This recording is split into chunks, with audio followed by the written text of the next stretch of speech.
주제는 하나님을 잊어가는 시대의 흐름에 역류하여 하나님을 경외합시다.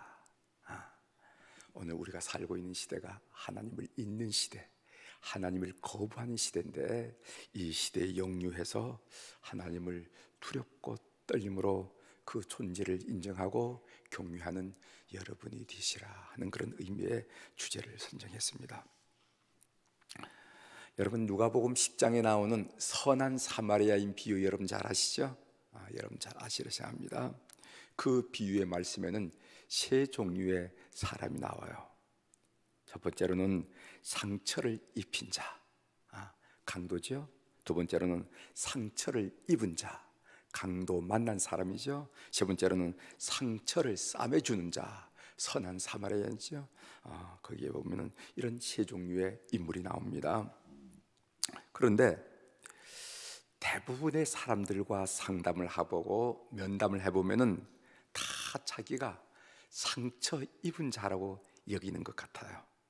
여러분, 누구한테나 한번 물어보십시오.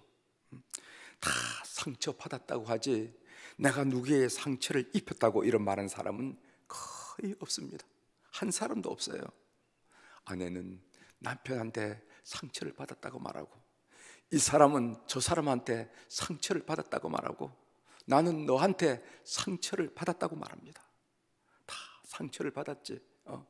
내가 누구에게 상처를 주면서 인생을 살았습니다. 그렇게 얘기하는 경우를 거의 볼 수가 없어요. 이상합니다.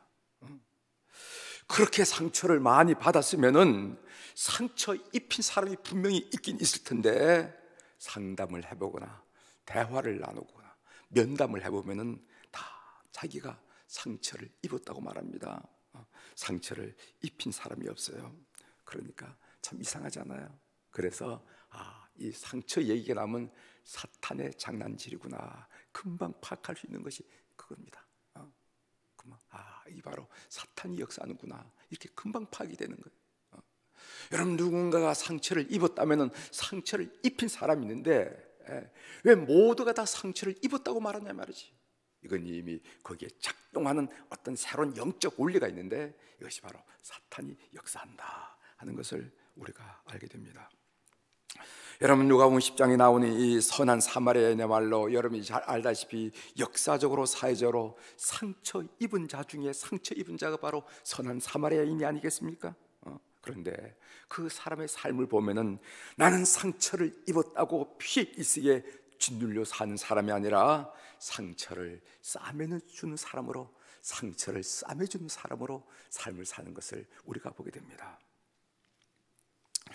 요즘 코로나19 바이러스 사태가 장기화됨에 따라서 사회적으로 힘들게 살아가는 사람들이 적지 않아요. 많습니다. 이때야말로 우리 그리스도인들이 상처를 싸매주는 삶을 결단하고 눈을 크게 뜨고 둘러봐야 되지 않겠는가, 이렇게 생각되는 때입니다.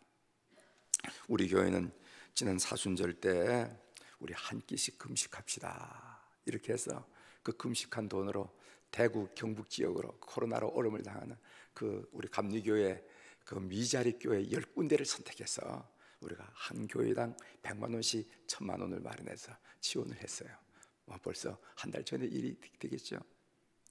그랬더니 그 미자리 교회 목회자들이 얼마나 고마워하는지, 전화로 문자로 어떤 분은 너무 고마워서 이 부활절 계란을 좀 삶아서 드리고 싶은데 요즘 뭐 계란 주고받는 시절이 아니기 때문에 뭐를 했냐면 이 초콜릿 알지? 초콜릿 이만한 통으로 한 통을 사다 보냈어요.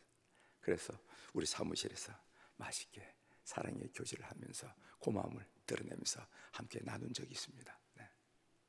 그렇게 나누니까 참 행복하다 하는 느낌을 받았어요. 오늘 본문 내용입니다. 이 본문 신명기 8장 11절부터 20절에는 모세가 다음 세대를 향해서 절절히 호소하는 내용이 나옵니다. 그 호소 내용이 뭐냐면은 하나님을 잊지 말라, 이 호소를 하는 거예요. 하나님을 잊지 말라. 저는 이 본문을 가지고 묵상하면서 참 충격으로 다가오는데,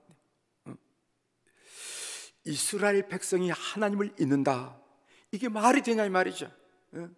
혹시 우리 한국 사람이 하나님을 믿는다, 그거 수긍할 수 있는 부분이 있을지 모릅니다. 그러나 출애굽의 역사를 통해서 그 하나님의 혁혁한 기사와 이적을 그렇게 많이 체험한 이스라엘 백성이 하나님을 잊을까, 하나님을 잊는다, 이 말 자체가 여러분 성립이 됩니까? 여러분 성립이 된다고 생각해요. 제가 이 본문을 읽으면서 이스라엘 백성들을 향하여 하나님을 잊지 말라는 이 모세의 권면 자체가 큰 충격으로 왔습니다. 큰 충격으로. 우리 같은 이방인이라고 그런다면은 뭐 하나님을 잊을 수도 있겠지. 그런데 어쩌면 이스라엘 백성들을 향해서, 그 다음 세대를 향해서 하나님을 기억하라고 이 선포를 하냐 이 말이지, 이 호소를 하냐 이 말이지. 이게 말이 안 되잖아요. 이스라엘 백성을 향해서 하나님을 잊지 말라는 모세의 권면 자체가 큰 충격으로 다가왔습니다. 우리 한번 본문에서 여호와를 잊지 말라 하는 부분을 한번 몇 군데 한번 읽어보도록 하겠습니다. 여러분 신명기 8장 11절입니다. 11절 한번 같이 읽겠습니다. 시작. 내가 도를 내게 명하는 여호와의 명령과 법도와 규례를 지키지 아니하고 내 하나님 여호와를 잊어버리지 않도록 삼갈지어다.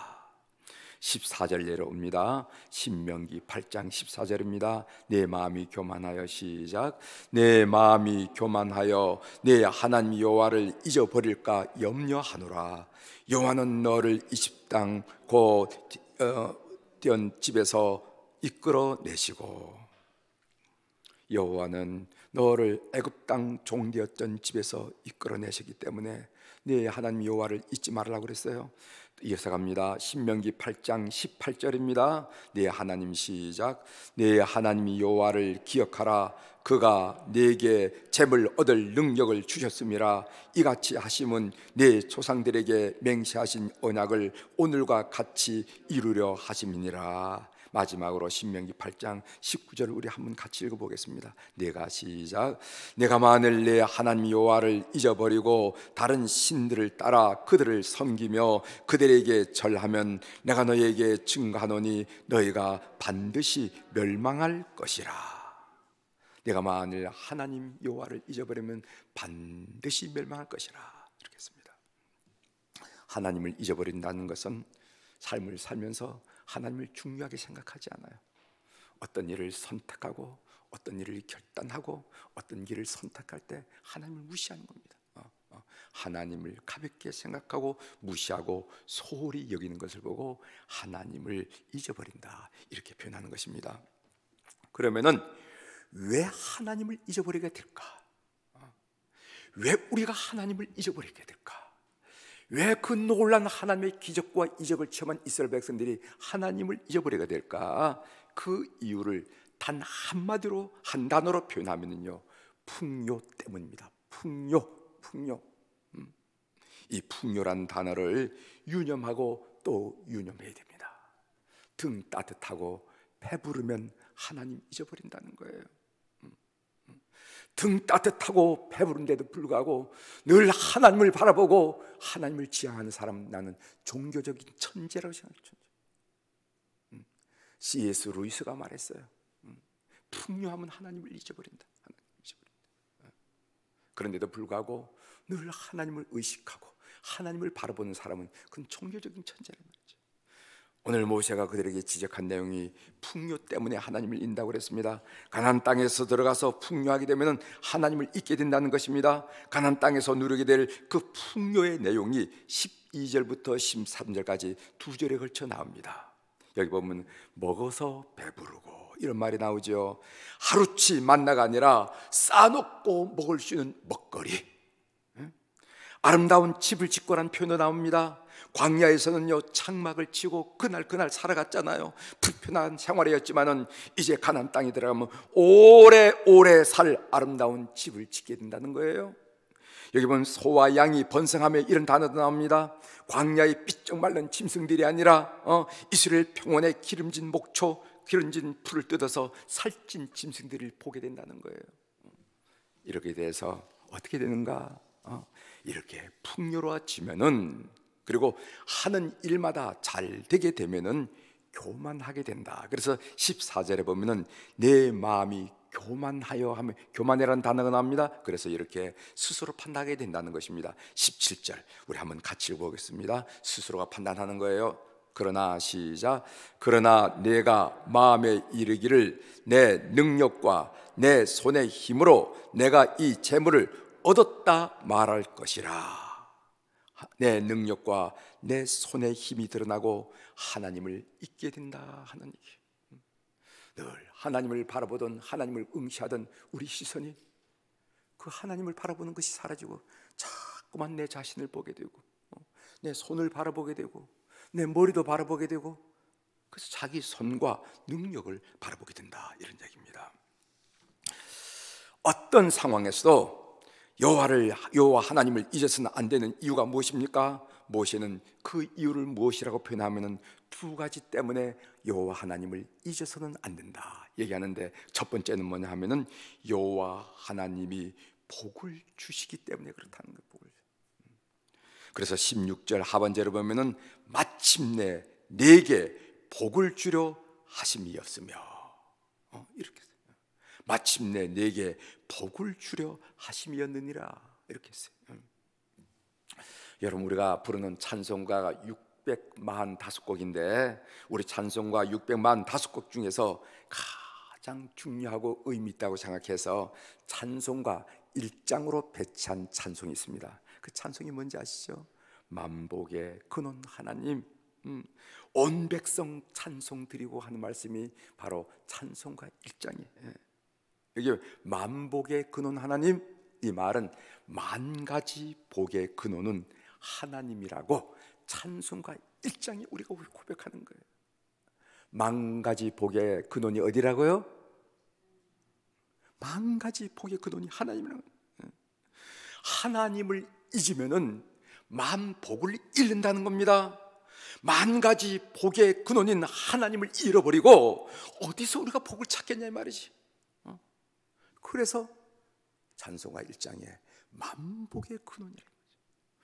오늘 모세가 이스라엘 백성들에게 호소한 내용도 그렇습니다. 하나님을 잊어버리면은 복의 근원을 잊어버리는 것이다 이 말이지. 그래서 하나님을 잊어버리면 안 된다 하는 얘기를 오늘 본문 중에서 하고 있습니다. 두 번째로, 하나님, 여호와 하나님을 잊으면요 반드시 멸망당하기 때문에 그렇다는 거예요. 멸망하기 때문에 그렇다. 오늘 19절 하반절에 보면은 내가 너희에게 증거하노니 너희가 반드시 멸망할 것이라. 뭐 그냥 멸망한 것이 아니라 반드시 멸망할 것이라 얘기했습니다. 모세는 경제력이 약하면은, 군사력이 약하면은, 애교력이 약하면은 멸망당한다고, 반드시 멸망당한다고 경고한 것이 아니라 하나님을 잊으면은 반드시 멸망한다, 이렇게 경고하는 것을 우리들이 보게 됩니다. 서론에 들어가는 말로 여러분들에게 말씀드렸듯이 우리 시대 소위 포스트 모더니즘이라 하는 근대 후기 시대의 특징이 뭐냐면 탈종교의 탈종교화. 다시 말한다면 하나님을 잊는 시대라는 거, 하나님을.